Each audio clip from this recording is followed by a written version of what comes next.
How do we respond then to this upcoming vote on the 29th of November? How did we get to this point? And why is this now such a pressing time for this issue as well? That slogan, my death, my decision, which of course, if it sounds familiar, that's because it is. It sounds very much like the pro-abortion slogan, my body, my choice. Both these equally false, deliberately deceptive slogans. These ideas come ultimately from the father of lies.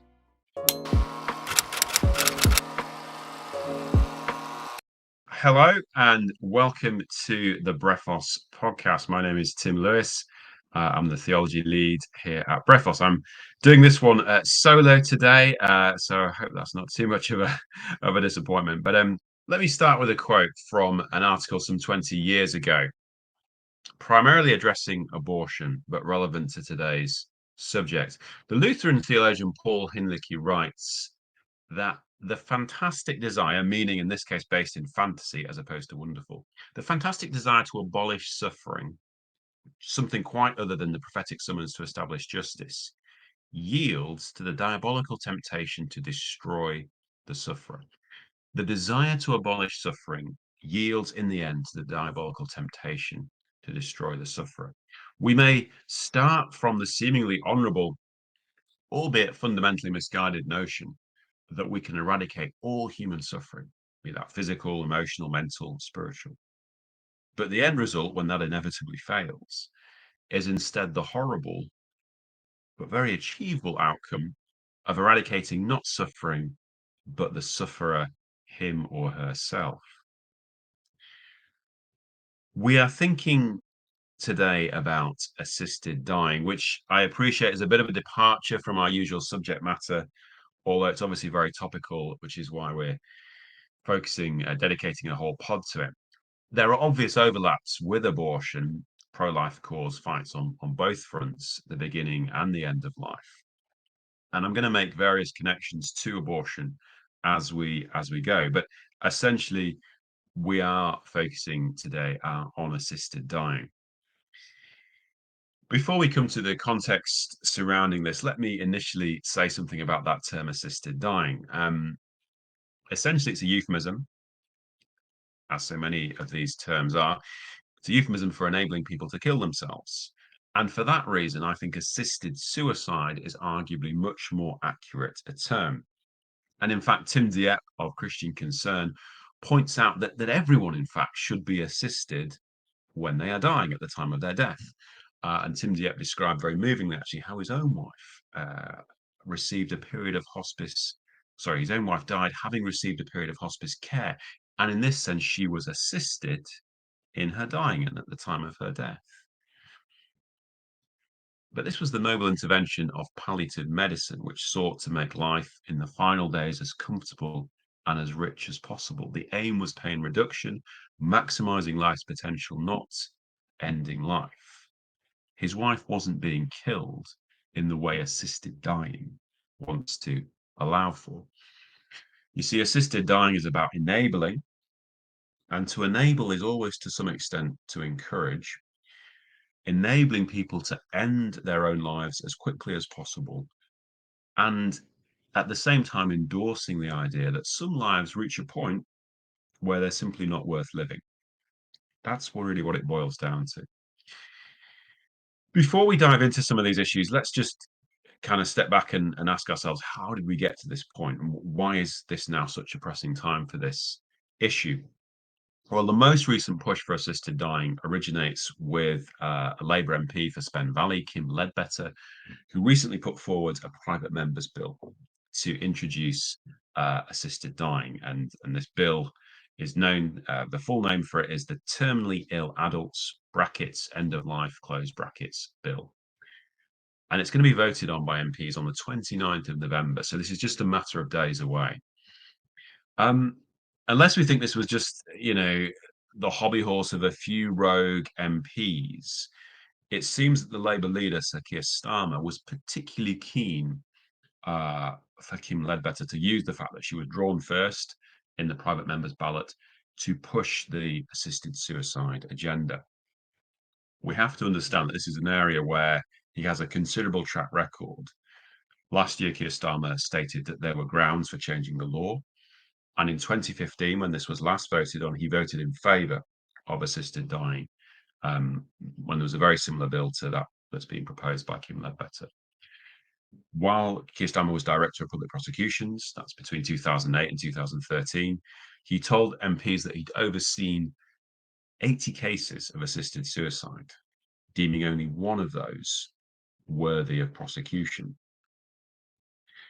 He commented, "We have arrived at a position where compassionate amateur assistance from nearest and dearest is accepted, but professional medical assistance is not, unless someone has the means and physical assistance to get to Dignitas." That's the Swiss euthanasia centre. "That, to my mind," he continues, "is an injustice that we have trapped within our current arrangement." End quote. So we have a clear indication of where Keir Starmer's sympathies lie. And as with his non-action on sex-selective abortion, when that was brought before the DPS, while in the same office, Sir Keir has proved himself to be a fully committed acolyte of the culture of death. Notice also the language here. Allowing people to kill themselves is now branded as compassionate, while not having access to this assistance is an injustice. The whole thing is riddled with euphemisms. And it's exactly like the situation around abortion, where we hear terms like reproductive justice, uh, compassion towards women, women's rights, the right to reproductive health care. In terms of the political landscape, then, we've obviously had an influx of Labour MPs since the last election, and that's coincided with a loss, sadly, of pro-life MPs, mainly from the Conservatives. And that is a worry, because the last time an assisted dying bill was voted on back in 2015, so 9 years ago, an MP called Rob Maris brought very similar bill forward. It was defeated by 330 to 118 votes, so pretty heavily. But I think the result this time is likely to be much closer and could even go in favour of the legislation. Now, Keir Starmer said it will be a free vote on the 29th of November. His own Health Secretary, Wes Streeting, has said he will vote against it, against assisted dying, which I think is telling. But of those 403 Labour MPs, of course, the vast majority of Parliament, there will undoubtedly be, I think, some pressure, some degree of pressure to fall in step with their leader and to vote for this legislation, as I believe he will be doing. And sadly, it's a situation where, once again, the current Labour Party, the current manifestation of the Labour Party, as with the Democrats in the United States, are very much at the vanguard of policies contrary to the sanctity of life, and policies which directly assault God's image, in which all people, all human beings are made. For all the lofty rhetoric about compassion for the poor and vulnerable, protecting the marginalized, their suggested solution to unwanted unborn children is to kill them. Let's be clear about that. And this same perverse logic is being applied to those people, such as the elderly, the terminally ill, others who believe their lives are no longer worth living, for reasons including but not limited to physical pain. Moreover, so there's a political fight going on, but there's also a fight going on in the media. The overwhelmingly liberal left-leaning media is awash, really, with supporters, promoters of assisted suicide, including organizations like Dignity in Dying, My Death, My Decision, and the Humanists UK, who have poured millions of pounds into their propaganda campaigns. Like, just make a note as well of that slogan, My Death, My Decision, which, of course, if it sounds familiar, that's because it is. It sounds very much like the pro-abortion slogan, My Body, My Choice. Both these equally false, deliberately deceptive slogans. These ideas come ultimately from the father of lies. As with abortion, the media are not a neutral or helpful source of information on assisted dying. We need to be really vigilant that as Christians, we are not being shaped and discipled by the media's rhetoric, their presuppositions, their framing of the narrative, rather than being shaped, discipled by a Christian worldview rooted in the infallible and changing truth of God's word. So that's a little bit of the background, cultural scene, the political situation. Let's now examine in a bit more detail the main arguments put forward for those advocating assisted dying and where these fall short. Now, I'm drawing on a lot of material. There's lots of good sources to go to from the pro-life side. So Right to Life, Christian Concern, SPUC, Society for Protection of the Unborn Child, who have produced actually a very helpful leaflet examining 5 claims about assisted suicide and the actual reality. And I'm going to base my comments, or I'm going to really go through their 5 claims. I'll add other material, but they're going to be the basis of what I say. So these 5 claims, I'll just run through them quickly. Physical pain is the main reason for assisted suicide. Assisted suicide is necessary to guarantee a painless death. Any assisted suicide law would have stringent requirements. Assisted suicide would be a free choice for people of sound mind. And then finally, legalization would actually reduce suicide rates in general. So the first claim, physical pain is the main reason for assisted suicide. This probably seems very obvious, and we've probably heard this claim a lot. It's probably the first thing that strikes us about why someone would be moved to the point where they actually want to end their life. But actually, this claim that physical pain is the main driving force for assisted suicide isn't true. So, for example, we've got research from Oregon, which is a US state that allows assisted suicide, where it's legal. Research from Oregon found that inadequate pain control actually ranked just 6th on a list of reasons given by people wanting to end their own lives. Soberingly, not wanting to be a burden came well above pain control, not wanting to be a burden. And in fact, over 43% cited not wanting to be a burden to loved ones as a reason for requesting assisted suicide. This is significant because it suggests really that once assisted suicide becomes legal, people feel a pressure to comply with society's tacit judgment that some lives aren't worth living. Enabling becomes encouraging. Permission becomes duty.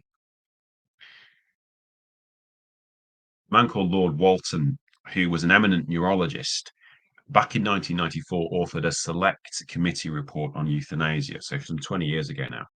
But in his closing remarks to the House of Lords, he said this: "We concluded that it would be virtually impossible to ensure that all acts of euthanasia were truly voluntary and that any liberalisation of the law in the UK could not be abused.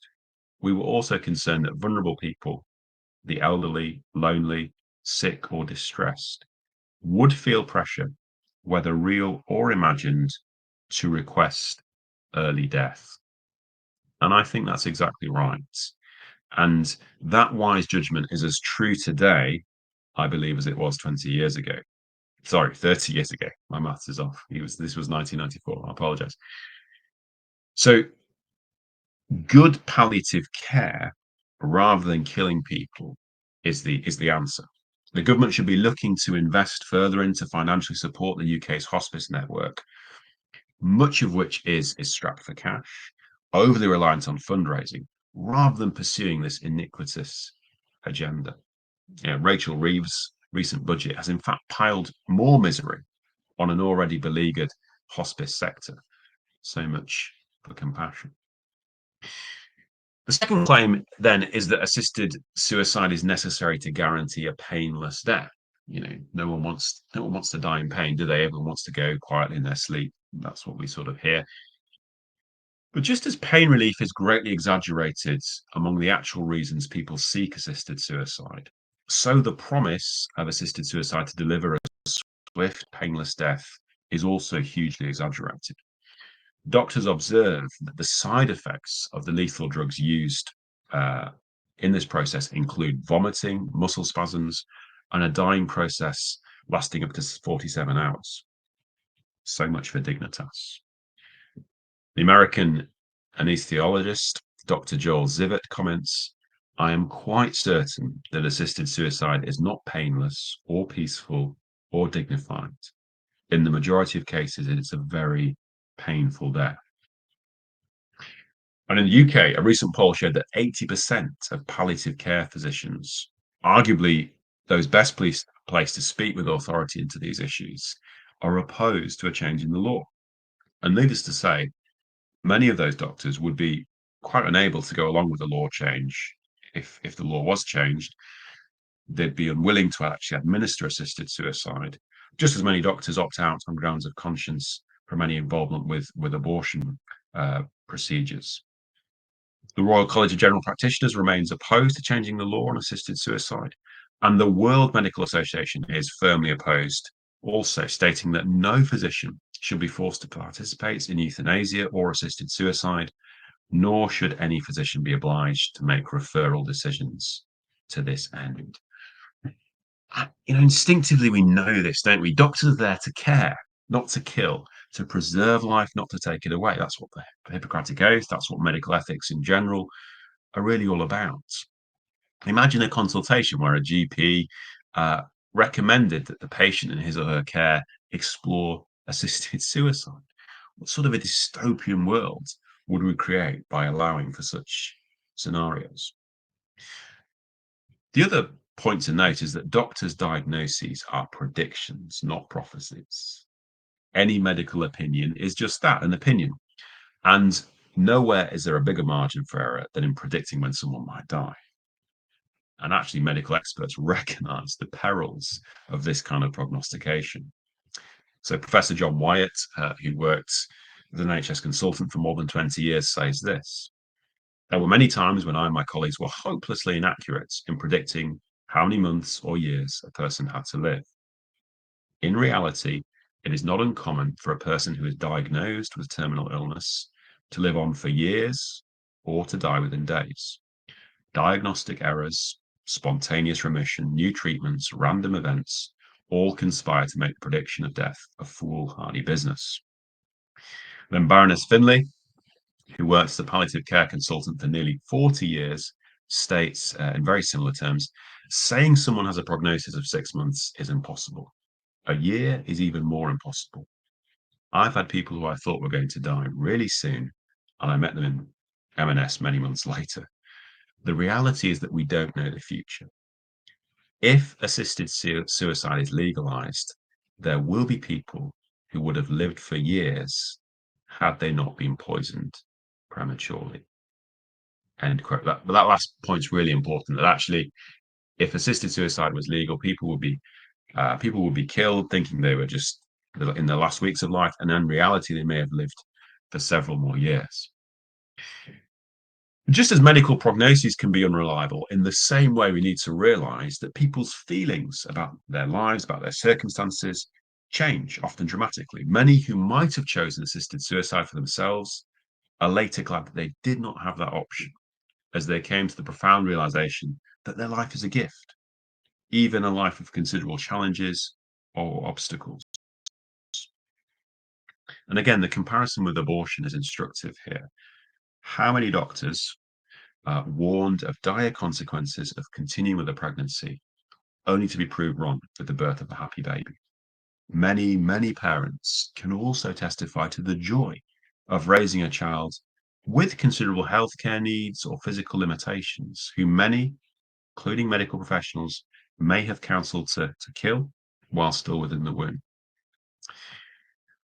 So, assisted dying is not primarily about pain relief, nor is the procedure itself painless, peaceful, or dignified. The next untruth we're asked to believe is that any assisted dying law would have very stringent safeguards attached.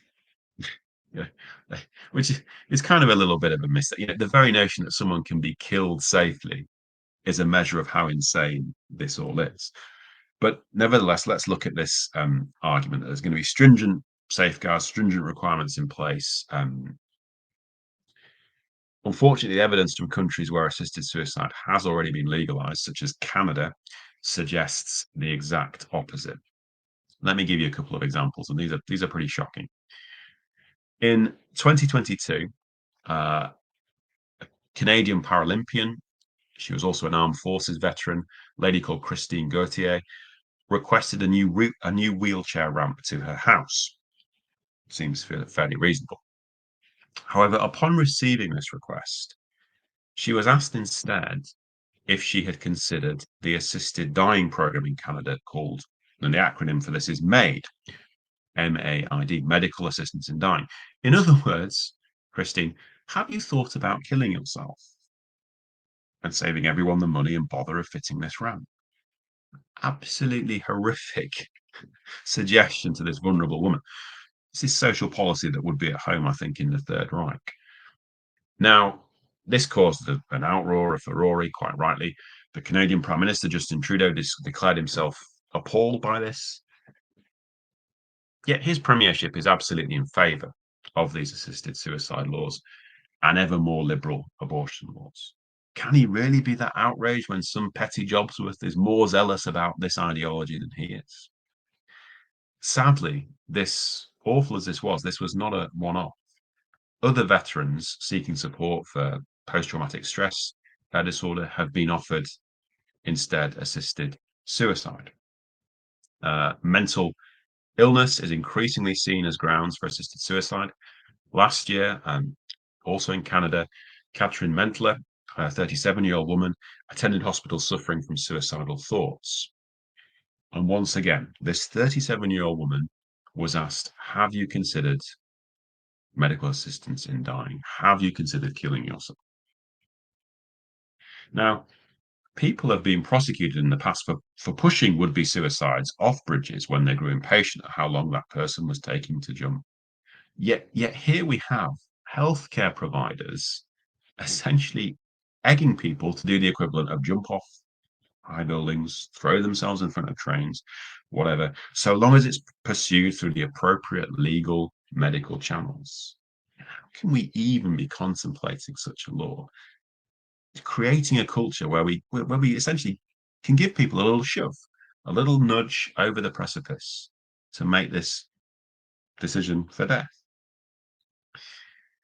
So that's the situation in Canada.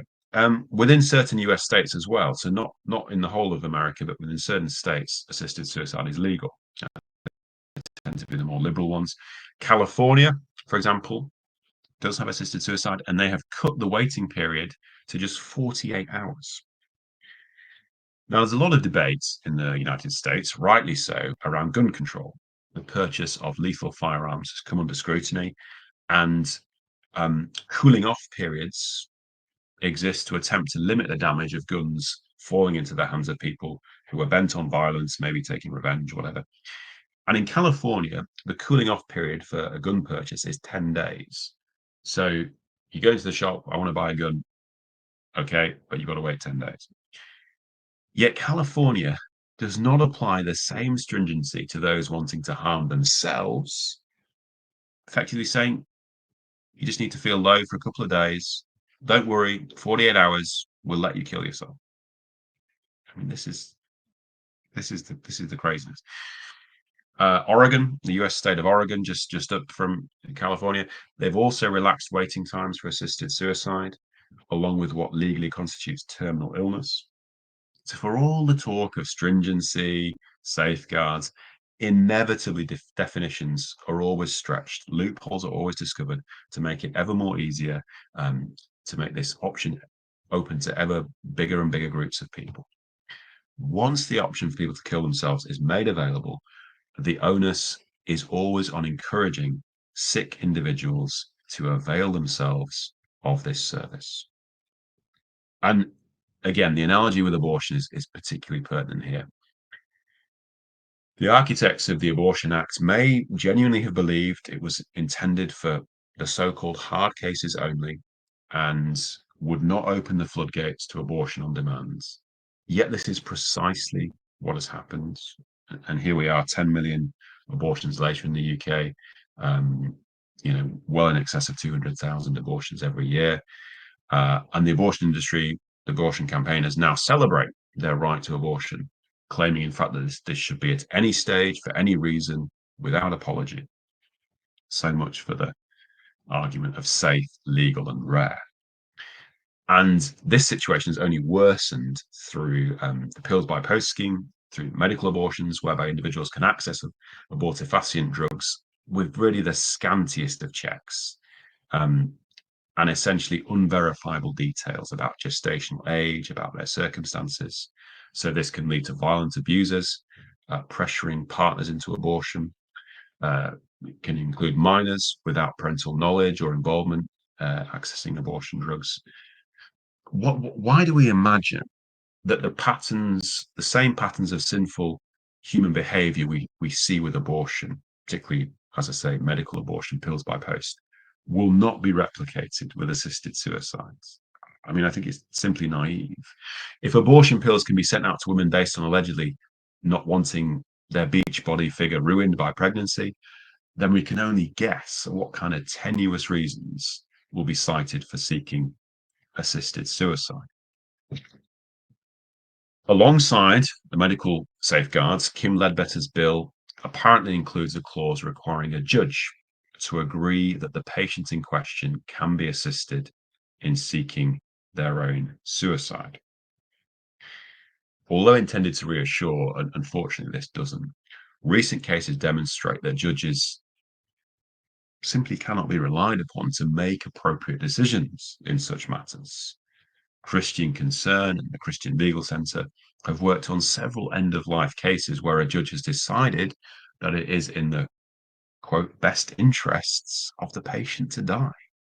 It's a curious definition of best interest, isn't it? And this includes the lives of young children such as Alfie Evans, Archie Battersby, and Indy Gregory.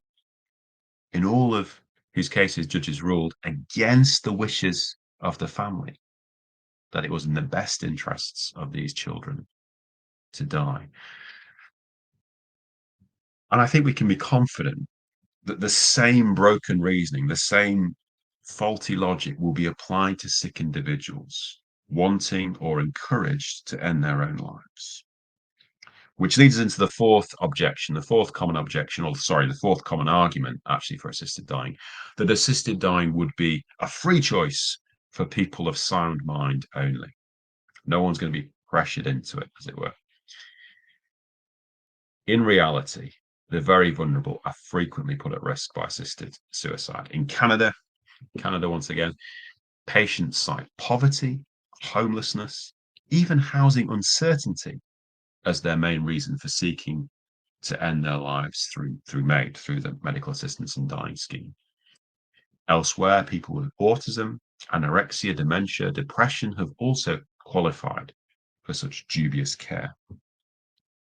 Most sickeningly of all, children are increasingly caught up in this ideological obsession with ending life. Belgium and the Netherlands permit the non-voluntary euthanasia of children. Let me say that again because it's so appalling. It's so horrible, but just so it sinks in.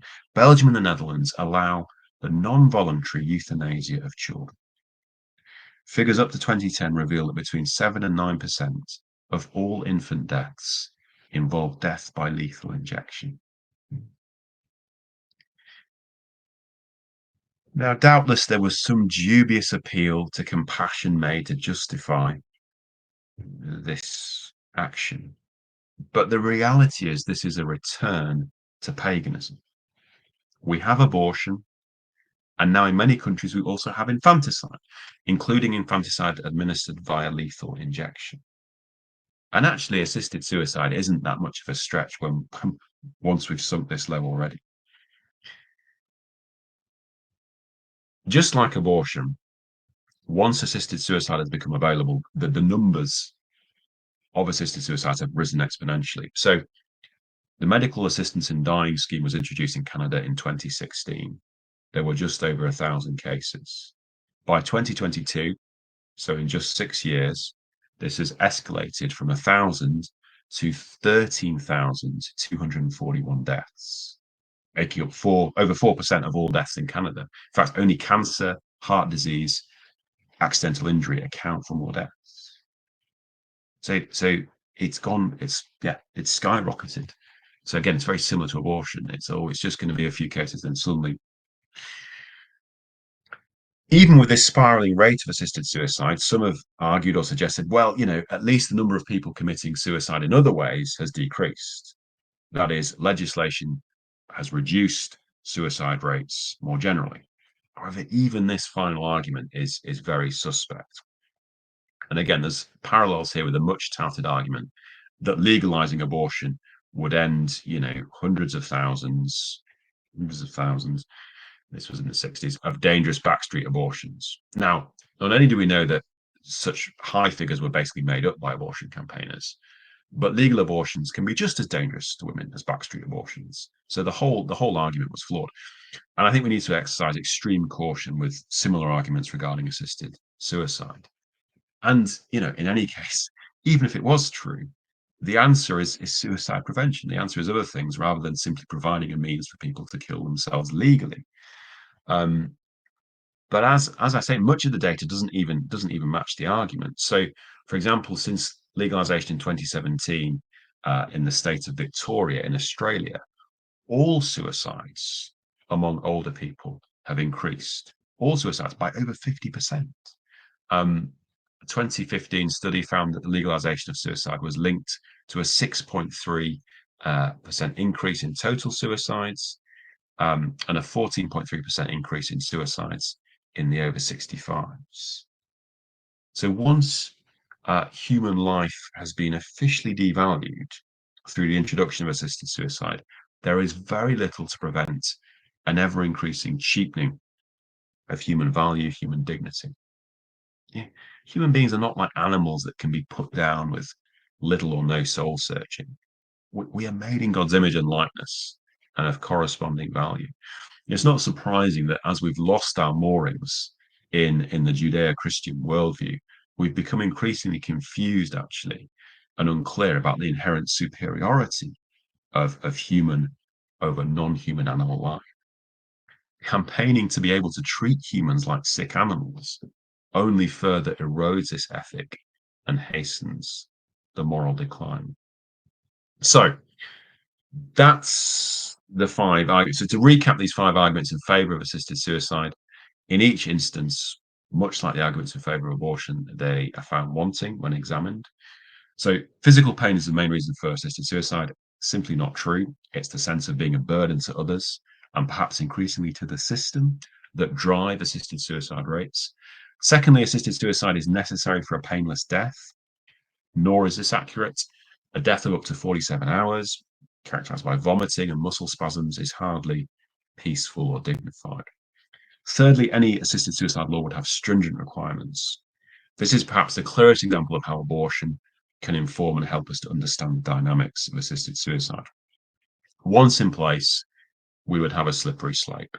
In practice, these supposedly rigorous measures would not be fully enforced.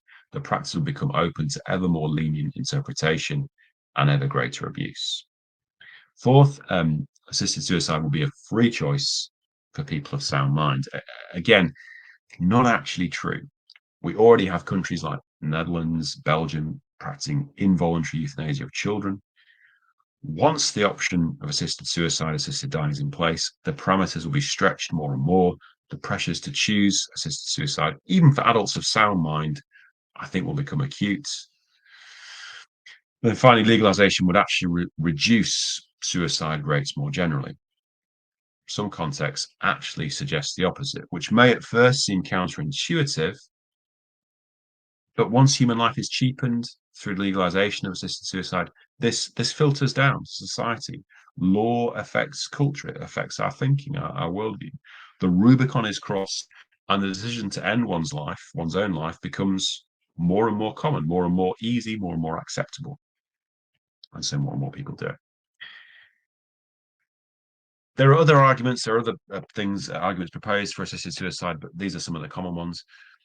Fundamentally, though, whatever the merits of these arguments, and as I suggested, there's huge flaws in all of them, assisting someone to commit suicide, to take their own, be right, either for those who enable this action or for the person as a result. All lives have inherent value because they are made in God's image and likeness. Life is a gift from God. It's precious. It is not ours to give or to take. God's alone. Assisted suicide legislation would break God's law. And it would be impossible to guard such legislation against abuse against the creeping pressure to end lives deemed not worth living. Instead, the government should be looking to invest in the hospice system to promote the non-violent alternative of palliative care, which seeks to alleviate the pain of the sufferer, not simply to destroy the sufferer. How do we respond then to this upcoming vote on the 29th of November and the kind of culture of death that is driving it? Well, firstly, if you haven't already, please do write to your local MP, even if you know or believe they may support assisted suicide personally. If enough people contact them, the sheer volume of correspondence will make an impact. So please do take that practical action. Be vigilant as well to the way assisted dying, already a euphemism, is being reported by the media. Be aware of the doublespeak as assistance and compassion are co-opted into this drive to kill. This is nothing less than an attack on the very foundation of society, which is the value of human beings, who we are being encouraged instead to treat like sick dogs. And finally, and bringing this back to abortion, which is our usual kind of subject matter, let's use it as an opportunity to widen that conversation to include abortion. The two issues go hand in hand.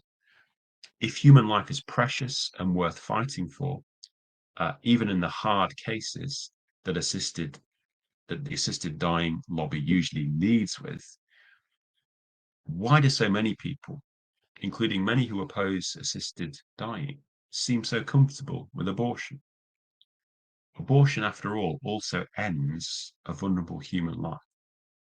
But in abortion, the vast majority of those killed are healthy babies at the very beginning of their lives. The dangers of making law from hard cases assisted dying applies equally to abortion. The Abortion Act was passed on the basis of hard cases. It should never have been passed, and it has opened the floodgates. To create a loophole for abortion in these so-called hard cases is to attack the dignity and value of all life. This needs to be heard and understood. We have a better message, one that is pro-life, from womb to tomb, from womb to natural death. Let's make our voices heard. Let's make our voices count. Thank you for listening. Please do like or share. Do pass on to your minister, your pastor, if that's appropriate.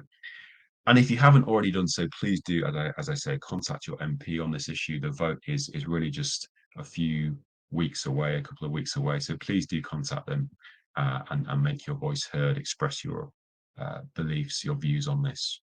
We'll have another podcast next week. Until then, God bless.